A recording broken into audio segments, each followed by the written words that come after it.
are hang out on the air. No, no, no, no. So this is today's little event.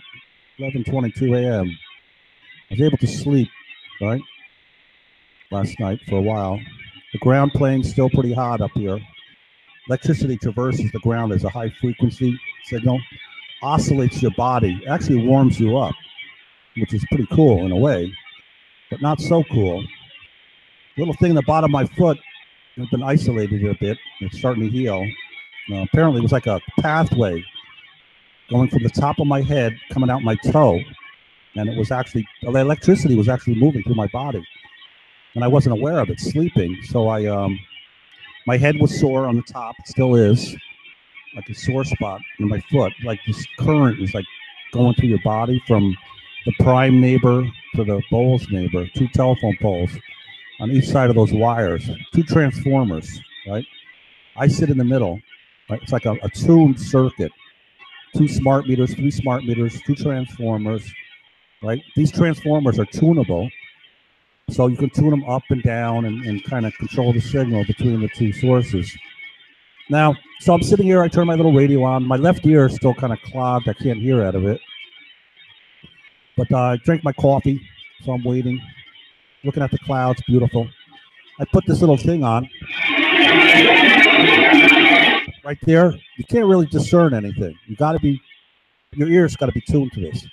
Someone's saying this is Mount Everest base camp. Okay? Now, I don't know if they're playing games up here, that they see some kind of saucer-like things that are observing them down below. And they're... Now, think about this. This is a possible laser ion signal. So this is in the ionosphere with light. And it's actually kept going by these cubes that go around with laser light. And they charge the ions up. Now, if this sound that I hear is on the power lines and in the atmosphere, and somehow it's being ionized and picked up by the power lines, ground plane, or my ears, my teeth, or whatever, my ears, or this little chip they put in my ears, is picking up this subtle signal, very weak, you can barely hear it. So, now what are the odds? Mount Everest, right? That's 38,000. They said they were at 32,000 feet, which I doubt it. Some base camp, right? And they're observing India, they said.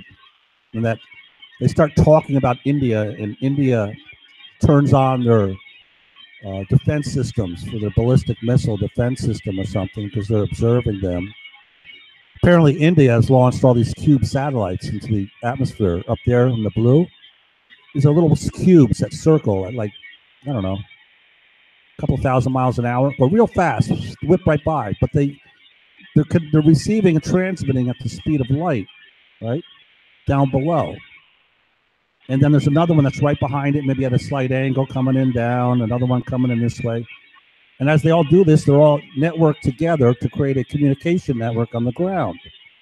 Now, this light actually goes into the ionosphere, right? The ionosphere picks it up. Now, if you had some kind of ionosphere communicator or like a spatial communication system, which would then tap into the ionosphere, which is above the clouds here, way up there in the sky, you probably could communicate in the ions if you had some way of communicating, or maybe analog. I don't know if an analog signal would be captured on light. But I'm listening to these people talk. They're harassing me, obviously. But it brings to mind the concept. Just imagine that if you could actually talk, right, with an earbud. They call these earbuds. They inject them right down below the eardrum and then in the throat. And they put it in the nose, inside your ear nerves, the side of your neck. They put one in your temples. I guess it's a package that the NSA and the CIA use for covert operations. And these spies up here stole it from the U.S. government, and they're using it for their spy network. And they've tagged me because I'm way up in the mountains. So this is some high-level spy network that's afraid to kill me overtly, because if they were to overtly just knock me out, it would red flag, you know. by trying to kill me slowly, it would look like I just died, you know? And they assume no one hears what they hear because they think all they did is change the channel slightly. They keep saying I'm on 1704 or 1705, 1706, like right in between. And the sound that I recorded on 28.8 megahertz, right? So these people are obviously spies up here. They've tagged me to keep an eye on me to see whether or not I would rat them out. Now I'm continuously ratting them out. I mean, I'm broadcasting a signal that no one can hear. I'm ratting them out, right? I'm making red flags like you wouldn't believe that any other normal government would say, Jesus, gee whiz.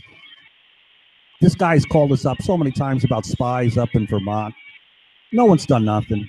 There hasn't been, a few cars go by. You got to realize I'm way up in the mountains. You got to look at Vermont. You have 91 goes this way. 89 goes this way. It's a little X between Vermont, New Hampshire, right? There's a little X. I'm right up in the upper top quadrant. If you would look at that as like a quadratic X mark, you know? I'm right up there, right? Way in the boonies. If you were to drive up here, you'd go to Massachusetts where it's jam-packed. You come to the border, and then all of a sudden you would ride for 90 miles and see nothing but like farmland. Farmland, nothing, no buildings, a few small, one town, maybe, you know, a McDonald's, right? You get to White River Junction, you know, that's like 90 miles, right? Now, who the hell would drive 90 miles up here? Nobody. So these guys are way up here in the mountains. This ridge line here, that's 1,800 feet right there that you see out in the distance. That's 1,800 feet. Okay, I'm down at the bottom where my van is. That's 1,250 feet, say. Okay, this ridge line goes right around my property. Okay, it goes right around to the back. Behind my house is the same thing, about 1,800 feet. I'm about 400 feet below that. Okay, there's a little opening way to the right where the valley drops down, which goes up to Burlington, which is 340 degrees north. That comes straight in, and then you got an opening that comes in from the south, right, which is 180 degrees. And then there's one here right on the upper left quadrant there. That's 210 degrees south right there, right? There's a little opening there where the elevation, this mountain drops down a little bit, right? So I'm in this little cubby hole, okay? Now, the satellite arc is right where you see it. This is southern exposure. So if you look where the wire is right there, now there are satellites on the right, right? It's just about where the wire is on the right side. And then as it goes from there, the arc goes up, right? It kind of arcs and goes way up here, kind of like the pictures turn, right? So that's the satellite arc for communication satellites, you know, that are known, okay? Those aren't the spy satellites that might be way down here in the South Pole, which would be way over there, or other satellites that traverse on polar orbits that just zip by, right? But I have an ISS, right? International Space Station photograph on spaceweather.com. If you go there, I captured the ISS, International Space Station, traversing the sky right across those power lines. You can see the power lines in the photograph that I took that's posted. Now, I calculated that out by simply looking at the specs that it said it had come from. I'm very smart. I'm not as smart as the people around here, right? They're smarter than I am.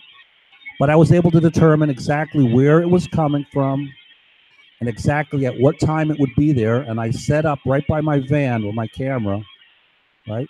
And I waited, and I watched my watch, and lo and behold, it came just like it was predicted. And I snapped 2 pictures, right, as it whizzed by, time-lapse 5-second, maybe 10-second pictures. Came out pretty good, you know? So that's that picture on spaceweather.com, ISS picture. Right? I also captured a bunch of pictures that was on WPTZ out of Burlington that was on the air. These were thunder and lightning images. These were actually lightning imaging that showed the sky was so electric, unbelievably electric, something I've never seen before, some weird phenomenon I've never seen, to the point that it had these fingers that went everywhere. Now, this lightning storm went on for a good 2 hours up here. Since that time, on that date, I have not seen a lightning storm like that, right? Or heard a thunder lightning storm since. Now, I don't know if that means something or not, whether or not this ionosphere communication system that they're developing is interfering with the atmosphere. And now we have a new global warming issue, aside from the normal one of pollution, right? So that's on my Capture My Vermont. I think I have an image of one of those pictures. It's also on PTZ under my same name, Joseph Cullinan or Joel Cullinan or Fort Hermit. Okay. I forget. I got so many sites that I've gone to over the years. But there's one of Dell the dog reading a book. That was my dog that they killed up here. A laser weapon up in the mountains here. There's a few houses that sit up in the front of there, but there's some on the other side. This is a very direct line of sight. So this light beam that they use is very powerful, you know, to burn your skin. But if you hit someone in the head, it oscillates the brain because it's microwave. It will actually give you a headache, right? Now, my dog was sleeping. They were coming through the ground plane because the house had like this electrical charge in it, right? I was sleeping in the basement. My dog was upstairs, right? And I could feel the electricity in the basement, right? And what it does is when this electricity in the ground plane, which is a high frequency signal, goes into your body and you have these RFID chips, it actually causes the RFID chip to emanate a signal. So then that causes it to radiate a ping. That gives my location. I think my dog may have had one that they put in him or her. So they found your location. They know where my house is. They found my dog. So it's morning time. I get up. I go upstairs. Bop, bop, bop. I say, hey, Del, how you doing? She sits up. She looks at me. Her head goes left, right, and she plops down on the floor. I'm like, holy shit, what just happened to her? Apparently, they were baking her brain up. And I went up and I woke her up from this deep slumber that they put you in, because they can put you in a deep sleep slumber. And they'll keep going and going until they bake your fucking head, right? So I coax her downstairs. I make a bed for her downstairs, and I coax her down there. So this dog did not move for 3 days. It was wiped, right? It did not fucking move, right? Finally, after 3 days of me hiding in the basement behind my 55-gallon water jugs to block the scalar weapon that they use, which penetrates through anything and vibrates your whole body. So I would sit behind that with her. And as time went on, another week, month later, they got her uterus. They must have tagged her again. I had no idea this was going on at this extent now. You got to understand this. I'm dealing with it as it approaches, and I'm dealing with the attack. You know, I'm behind all this stuff to block the signal from reaching my body. My dog, I didn't think they would attack the dog because they couldn't get to me, so they're like, let's get the dog, because I could hear them on some of the recordings that I play back. So they hit the dog in the uterus. It caused some internal bleeding. So one day I'm sitting there and I'm ranting and raving on live stream about the attack. No one's listening to me. Dog gets up, and lo and behold, there's this puddle of red, thick, gooey blood in its by its tail, right on the floor. I mean, huge puddle. I'm like, holy shit! She has a period. You know, dogs get their period. You know, I'm like, holy shit! This ain't no period. And I'm thinking, oh well.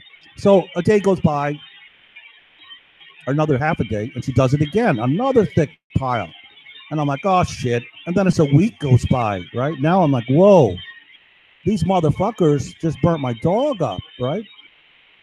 So I could hear them coming into the house on these light beams because you can step into it and hear it. So I grabbed my electronic zapper that you use for zapping people if you get assaulted. It's like a body electronic self-defense device, right? It shoots a little shock between two electrodes. So I could hear them talking. So I go up to the light beam where they're talking, and I hold the little light flasher that goes crack, crack, crack, crack when you press it. And I go crack, crack, crack, crack, crack, crack, crack, crack. And one of the guys goes, "What the fuck just happened?" And the other one goes, "What do you mean? What did you fuck? Did you fire something at my dog?" No, I didn't fire nothing at your dog. What the fuck happened? I lost my goddamn reading. My fucking laser went out. What the fuck's going on? And they're yelling back and forth, thinking that one of them is attacking the other, because that's how these people are.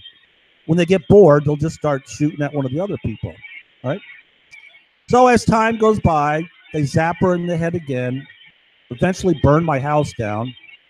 She goes to Beacon. That's Dell the dog on Joe Cullinan, right? The one sitting there. My mother's house was under attack as well with the same weapon system. I didn't know this at the time because my house had burnt down, right? I was like, okay, they got me. I'm out of here, right? I'm going down south. I arrived down in Beacon, New York, and lo and behold, that house is set up too. I couldn't stay in any room. So one day I set up in another room, and she stayed in the one room that I was in, and they found her, right? They kept beaming her fucking head up, right? And that's what she ended up doing. She couldn't stand up. And when I took her to the vet, she said her body temperature was extremely low and she was very sick. And I'm like, I can't afford to even care for this dog. So I had to euthanize her, you know, because I could barely care for myself being attacked by people following you around, you know, like sick, demented drug dealers that have all this time on their hands, like the movies. They sit there and they do lines of coke in their car and they're like, go right back to work. Like the mission is on, you know? So they killed that dog. I got evicted from the house down there. I come back up here and they're set up on me still up here. That was 18 months ago. Nonstop, 24/7. I go outside now, right where that van is. I can hear the little people talking in the trailer here, the house there, and the house there, because you can hear this signal because it's broadcast as an ultrasonic. They're broadcasting on many platforms. I think they're broadcasting on RF, laser, and like ultrasound, you know, to cover all the whole spectrum, as well as inducing the sound on a piece of light to your house. You know, so I hear them, and I keep telling them, I hear you. And they're like, too bad. You can't do nothing about it, you know? Too bad, they said, too bad. And they're like, this morning was, someone said, you got to cut back. You're costing us too much money. And the woman's like, you don't understand. I'm taking over. They're like, well, you don't understand. We're going to have to kill you, woman, because you're costing us too much money. And she goes, you don't understand. I'm going to have to kill you now because you just threatened to kill me. And they're going on about it. I'm like, what the fuck are these nitwits talking about? And then, of course, the channel that you hear, it fades in and out. They change channels. I don't have the technology that the NSA has or that the CIA has or the FBI, okay? All I have that they don't have is that I'm on location. You know what I mean? I'm here. I'm broadcasting a signal, right? An audio signal. It comes in. I can hear it. I can record this. If I play this back, you hear this signal, not me talking, but this background signal, but you hear another signal that's more prominent. And if you have the equipment like the NSA would, you can actually tune inside this covert signal and hear these other channels going on, these other people. And they're not talk. Some of this is surface talk to distract my hearing. So I can't hear or be like a radio spotter and spot the spies, you know? So it scrambles my ears to hear. It's like a sound audible scrambler that you buy that scrambles the signal in your room so they can't record it, right? But this isn't an acoustic signal. It's more of an ionic electronic signal that resides within the signal, which is very difficult to pull out, but you can hear it. Anyway, so do you think Base Camp Mount Everest is actually transmitting a frequency that reaches the United States? Wouldn't that be rather interesting? A whole new concept for communications using light energy in the atmosphere that no one can detect as a spy signal. No one can listen to because it's covert, scrambled, right? You need a special code to get in. You know, you could run such a covert, secretive operation. You know, but anyway, that's that. You know, and that's all I got to say about that.